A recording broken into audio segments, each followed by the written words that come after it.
the future of South Asia and particularly, in specific, the relationship between India and Sri Lanka. I've spoken with Prime Minister Modi.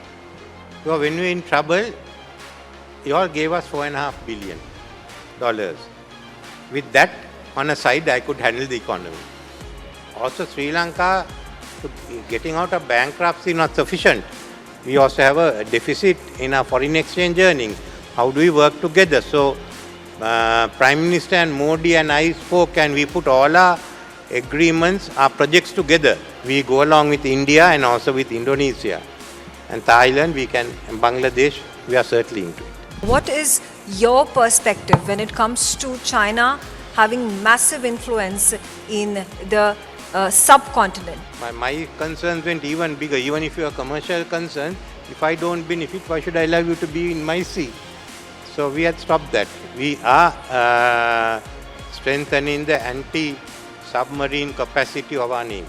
As far as China, we all decide what we do, and I think all the countries realize we have a good friendship with India, we have with Japan, we have with China. So we are working with a number of countries in the region. This has been a concern raised by the Indian government time and again about the issue of the Tamil minorities. I don't think those are getting in the way of our relations with India. That's not been a major issue at all. And, I hope that this government will be able to. I've done a lot of the preliminary work. I hope the government can step it up. But no, we are getting it on. Have you come to Sri Lanka? I have never, but I would really love to. You must come to Jaffna. That's what you know, Lord Shiva is worshipped in the Hindu kovils. Lord Vishnu is worshipped in the Buddhist temples.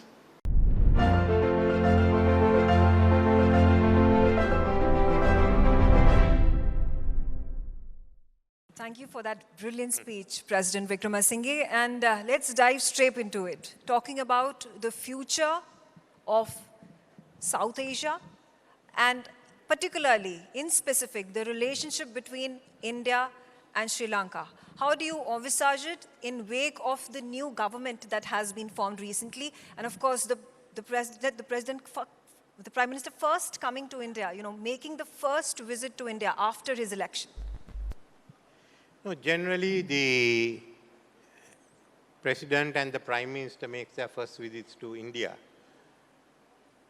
I don't know whether they were ready to take over the government.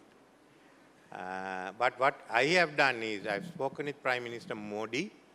Because when we were in trouble, you all gave us $4.5 billion. With that on a side, I could handle the economy.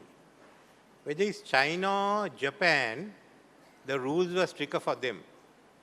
And they couldn't give to a country that's bankrupt.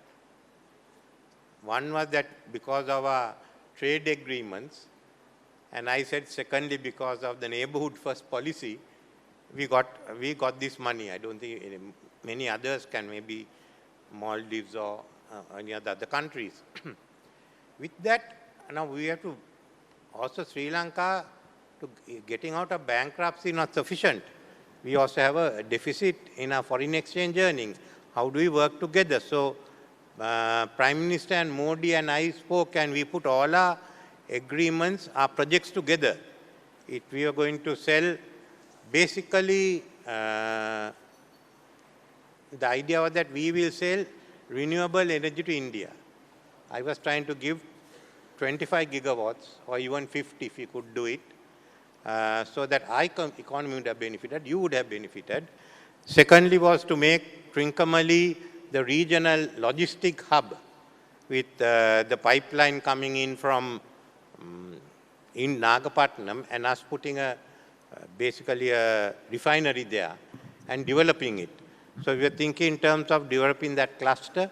Then I was looking at how we can develop this corridor, which could have linked Madurai, the south of Tamil Nadu, up to Trincomalee. So these are the issues that are there. Unfortunately, we seem to be having some problems with the first project. We had the wind power project, but I think that should go through. So let's see what the government works out. I think I also want to take the matter up with the government and say that don't look at these as individual projects. but look at it as one big program which can send us into a $1 trillion economy. We can't do it otherwise. But we go along with India and also with Indonesia. And Thailand, we can, and Bangladesh, we are certainly into it. I also want to understand from you, what is your perspective when it comes to China having massive influence in the subcontinent, and particularly Sri Lanka? Because just a few months ago, we saw those, ships that had been sent by the Chinese on the ports of Sri Lanka, so-called research vessels that had caused concern for India. And then we talk about the 99-year-old Hambantota lease, when we talk about the Colombo port that is at this point of time being built by the Chinese. Are these real concerns that the Sri Lankan regime is looking to delve deeper into? And as far as the survey ships were there, it was being done by China and some others. But I sort of stopped it for the time being to look at it, and then I found that other countries were doing surveys in Sri Lanka and we were not getting the commercial benefit of it, and that we should bring in a law which ensured that we had the commercial benefits and were genuinely commercial events that came along. So I had stopped it, and I was hoping for Parliament to go into it. But even there was a concern that some of the surveys were not commercial. My concerns went even bigger. Even if you are commercial concerned, if I don't benefit, why should I allow you to be in my sea? So we had stopped that, and I think it's being reviewed. I don't know what the status is. No, Colombo, what has happened is China has got one of the terminals.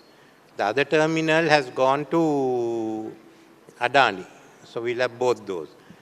Hambantota, I am the one who handled the deal, but Hambantota, they can run a commercial enterprise only. Our southern command has to be shifted from Galle, the Navy's southern command, into Hambantota, and we already have a brigade headquarters in Hambantota. So, and we are strengthening the anti-submarine capacity of our Navy. I mean, those are steps we are. Okay. We know, as far as China, we all decide what we do, and I think all the countries realize we have a good friendship with India, we have with Japan, we have with China, so we are working with a number of countries in the region. Okay, and talking about the future of India and Sri Lanka relationship. Of course, Sri Lanka has gone through a severe economic crisis, as you mentioned, high inflation, bankruptcy. We're talking about foreign reserves that are at the lowest ebb at this point of time. How must India and Sri Lanka trade, work together for the equal and mutual development of the countries? Well, it's going to take some time because the trade balance is more in your favor because we have to buy so much of food stuff. The other issues, as I said, we have a supplementary trade system going which is unofficial between Chennai and Colombo. So it's only as we develop and the supply chains come into the being, or we are selling energy to India, or we are logistics center that services India, that we can balance it out. At the moment, there aren't that much opportunity for Sri Lanka to gain money from India, except tourism, and that we must send it up to high-end tourism, larger numbers. But given a 10 to 15-year period, yes, I think we can do more. And as the whole region becomes a powerhouse, there are so many ways in which you can make money. There's also, a prickly point when it comes to the India-Sri Lanka diplomatic relations, and this has been a concern raised by the Indian government time and again about the issue of the Tamil minorities. Do you see any sort of a resolution coming in the coming years? It will come in. Basically, the Tamils we have two sets. The Tamils in North are really not from Tamil Nadu. I mean, they have more similarities with us. They became Tamil Hindus, we are Buddhist and Sinhalese. We have a second are the people who have come from India. We have given them citizenship. And the Nuwara district, which was a Sinhala majority electorate district, has now become a Tamil majority. And they are there. I have only one member in parliament, and he's Tamil from the hill country. The other ones, we have sorted some out. There's still the commission on truth and reconciliation. But I don't think those are getting in the way of our relations with India. That's not been a major issue at all. And I hope that this government will be able to, I've done a lot of the preliminary work. I hope the government can step it up. But no, we are getting it on. Have you come to Sri Lanka? I have never, but I would really Yeah, love to. you must come to Jaffna. That's what you know, Lord Shiva is worshipped in the Hindu kovils. Lord Vishnu is worshipped in the Buddhist temples. Yes, Yeah. yes. There are more commonalities than difference. Oh, yes. And Yes, absolutely. In our eating habits, everything. I mean, we in are our- all a part of the South yes. Indian culture, no? Whether it's Telugu or Tamil Nadu or North of Sri Lanka or South of Sri Lanka. It's the same. And we run on the same solar calendar. When I go to the South, I have no difficulties at all. Okay, I'm going to open the floor to my audience members who would really like to ask you a few questions. Yes. We'll come back to you, sir. Yeah.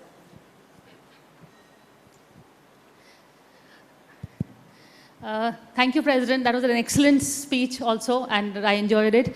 But just an impression about your, we heard about your business conversations with Prime Minister Modi, but you were there for his speech. You also had an interaction with him. So what were your takeaways from today? Today, his one was how India will grow, and that's a good speech. I think my speech only is a supplement to it. I said, if you have an India that's growing, then why don't we look at a larger region? Why are we confining ourselves to South India, which the Americans decided during World War II? Our influences go all the way to Vietnam. So it can be larger South Asia. They will deal with China and Japan. But that means that we should give up our links to them and treat them separately. The cultural links are with us. So if you take Sri Lanka through Myanmar, Thailand, Laos, Cambodia, South Vietnam, I mean the links are big. You have it. You go anywhere, you bump into the Ramayana, and either Rama or Sita or Ravan is somewhere there, hiding behind one of the corners. And Vietnam was founded by a Brahmin who married, I don't know if you know the story of pirate princess.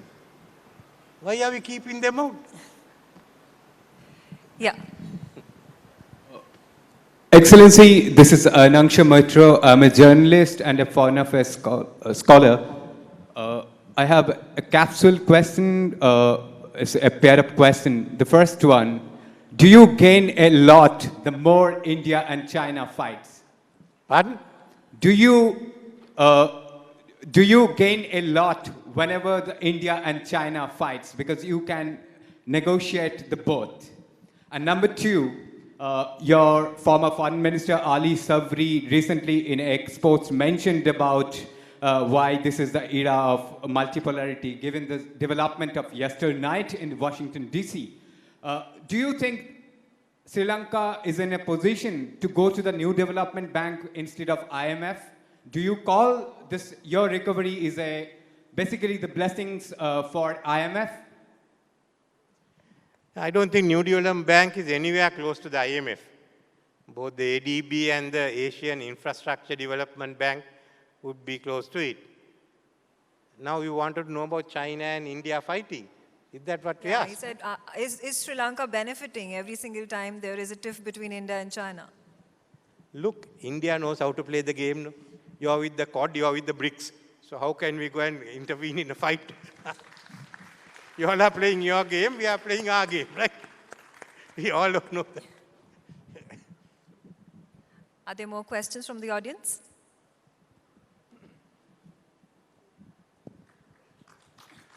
There's one more. Thank you, Mr. President, for this wonderful speech. Myself, Rahul Kumar, I want to ask a question regarding a bridge that is proposed to be built between India and Sri Lanka.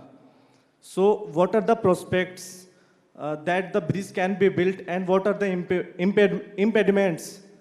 Impediments are that some people in Sri Lanka think that this will get more Indian influence or Indians will come over the bridge. Yes, the whole idea that Indians should come over the bridge. Otherwise, we don't build a bridge. I mean, India is not going to take us over. We can't come and take India over. So I think we have to debate it more in Sri Lanka. But just imagine, you get South India gets Trincomalee as its harbour. And even we can put a new harbour in Colombo. You all can build it instead of Chinese there. So there's no issues. It is just getting over the, I think, I want to have a open a discussion in Sri Lanka into all these areas. All of Madurai, Sri Lanka have been common areas. Your first Pallava kingdom, the army was led by a Sri Lankan prince who later on became a king in Anuradhapura, first Tamil kingdom. There's nothing to get frightened about. Okay, on that note, I thank you, President Wickremesinghe, for joining me, and it's a pleasure to speak to you. We are honored to have you on the next forum. A huge round of applause for President Ranil Wickremesinghe.